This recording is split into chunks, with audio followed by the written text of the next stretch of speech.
پاس یہ ٹھوس اطلاع موجود ہے، یہ سمجھو کہ عدنان حیدر نے نصرت جاوید کو کہی ہے میں تو کوئی گل نہیں کی تھی کہ اڈیالہ جیل کے قیدی کو یہ پیغام پہنچا دیا گیا ہے کہ جی کچھ سوالات ہیں فیض صاحب کی انکوائری سے متعلق جس میں آپ سے جوابات مکتوب ہوں گے شاید، تو آپ تیاری پکڑیں۔ آپ تو میرے خدشے کو تصدیق میں بدل دیا، تصدیق ہوگی نا اس بات کی جس خدشے اب کا لوگ میں 2 and 2 4 کریں گے، وہ کہیں گے کہ اچھا ہوں یاد آیا یہ حکومت جو پھونک لے رہی ہے وہ اس وجہ سے لے رہی ہے۔ میرا اپنا یہ خیال ہے،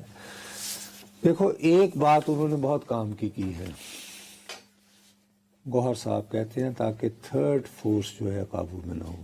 دیکھو اس وقت میں تمہیں بار بار کہے چلے جا رہا ہوں، میرے پیارے بھائی شام کا واقعہ ایک بتاتا ہے ہمیں کہ ملک جو ہے وہ متحد اور خوشحال صرف اسی صورت میں رہتے ہیں کہ وہاں 100 پھول اپنی بہار دکھاتے رہے، یعنی وہاں پہ کسی نہ کسی قسم کا جمہوری نظام موجود ہو۔ جمہوری نظام موجود نہیں ہوگا، منتخب ادارے نہیں ہوں گے، قابل اعتماد ادارے نہیں ہوں گے، تو بھیا آپ کا انجام لیبیا مصر شام جیسا ہی ہوگا، میرے منہ میں خواب۔ اور اس حوالے سے جو ریاست کے ستون کے حوالے سے جو جتنے بھی ادارے ہیں ان سب کے لیے یہ ضروری ہے کہ وہ آئین کے تحت ان کی جو حدود متعین کر دی گئی ہیں ان میں سب رہ کر کام کریں۔ اچھا اس میں اگر میں یہ تمہیں تانے دوں گا کہ میں تمہیں چھوڑوں گا نہیں، یوں اوپر دیکھ کے کہ مجھے پتہ ہے یہاں مائک لگا ہوا ہے، تو پھر تو لڑائی اور ہو جائے گی نا کہ اچھا عدنان تو تگڑا ہے، پھر میں نے پیغام بھیج رہے ہیں، چل پھر دیکھ لیں۔ اب وہ ٹویٹس بھی کیے گا نا، وہ آپ کو پتا ہے وہ آئی ہوپ جلیانوالہ باغ سے۔ ہاں بہرحال، لیکن اب اگر ظاہر ہے بیرسٹر گوہر یہ بات اپنی طرف سے نہیں کہہ سکتے۔ دیکھیے صاحب 26 نومبر کے بعد مذاکرات کر کس سے رہے ہیں ویسے؟ یہ پہلے تو یہ نہیں، آپ تو یہ حکومت سے کہہ رہے ہیں، کون سی حکومت سے؟ نہیں آپ لوگ وہ باقاعدہ پاکستان نون لیگ اور پیپلز پارٹی اور ان لوگوں سے؟ چور اور لٹیروں سے۔ اب میں تمہیں حکمت عملی کا کیوں کہہ رہا ہوں، دیکھو 26 نومبر کے بعد یہ پہلا اجلاس ہے قومی اسمبلی کا نا جو کل شروع ہوا ہے، اس سے پہلے ان کی پارلیمانی کمیٹی کا اجلاس ہوا ہے۔ اس پارلیمانی کمیٹی کے اجلاس کے اختتام پر ایک بہت دھواں قرارداد جو ہے وہ منظور کی گئی، ٹھیک ہو گئی۔ اس کے بعد جو بھی 8 فروری سے آپ قومی اسمبلی کے اجلاس کا جو آپ مشاہدہ کر رہے ہیں، تو کیا ہمیشہ یہ نہیں ہوا کہ کوئی بھی اجلاس چلنے نہیں دیا اور انہوں نے کام چکا جاتا ہے؟ میرے پیارے ویر، کل چونکہ سپہر میں خبر آ گئی تھی کہ فیض حمید صاحب گرفتار ہو گئے۔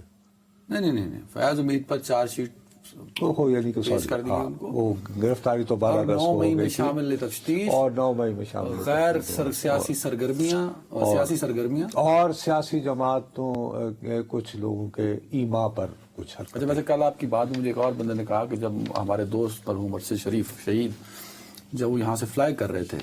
تو انہوں نے پشاور ایئرپورٹ استعمال کیا تھا، اور تب کور کمانڈر پشاور جنرل فیض حمید تھے۔ خیر وہ تو غالباً تمہیں یاد نہیں، کل میں نے کلپ بھی چلائی تھی کہ میں نے تمہیں کہا تھا ویسے آپ ہی کے کبھی کلر سیدہ کے حوالے سے آپ ہی کی گفتگو پہ میرے دوست نے مجھے یہ یاد دہانی کرائی اس بات کی۔ نہیں بابو، مجھے تو چونکہ اس بات کا اطلاع جو کل میں نے کلپ چلائی تھی، چونکہ مجھے تو ان کے فیملی عناصر یعنی کہ ٹھیک ہے، میں بس آپ کو صرف اس میں ایڈ کر رہا ہوں کہ یہ یاد دہانی بھی میں ظاہر ہے کہ میں بڑی شدت سے بھائی وہ میرے بالکل اتنا ہی پیارا تھا جتنے تم ہو، میرے چھوٹے بھائیوں کی طرح تھا یار۔ اگر اس کے قتل کا سراغ ملے تو میرے لیے تو اس سے زیادہ مرنے سے پہلے کسی چیز کا تو پتہ چلے گا۔ میں صرف ان کو یہاں سے فلائی کرانے کی بات کر رہا ہوں، آگے نہیں بڑھ رہا ہوں۔ نہیں میں یہ نہیں کہہ رہا، لیکن بہرحال وہ ایک بات تو آئے گی، وہ اس پہ ہے کچھ پریشر۔ میں لیکن صرف یہ کہہ رہا ہوں، میں حکمت عملی کی بات اس میں جب ادارے نے کہا کہ یہ یہاں سے فلائی ہو رہا ہے، جب رپورٹ گئی تو انہوں نے کہا گیا کہ اس کو ٹیک اپ کیا جائے، تو وہاں جو اعلیٰ افسر تھا ادارے کا اس نے کہا جی وہ تو ہی کور کی کار اور پروٹوکول اور چیزوں میں رہا ہے، سو کور آفس بڑا اسٹرانگ آفس ہوتا ہے, تو ادارے نے کہا کہ نہیں, جب وہاں ان کے گیسٹ ہیں تو پھر آپ لیٹ ہم گو. ٹھیک, اگر کسی صاحب نے میری اس بات کو آپ کو کل ہاں نہیں, کنفرمیشن انہوں نے کی ایک ہے اور حوالے سے آپ کو تصدیق کر دیا. تو چلو یار اچھی بات ہے, لیکن میں تو چونکہ میرا تو ذریعہ بالکل انتہائی تمہیں بتایا, میں تو یار میں اس معاملے میں بہت کلیئر آدمی ہوں کہ جی جس طرح مجھے پتا چلا تھا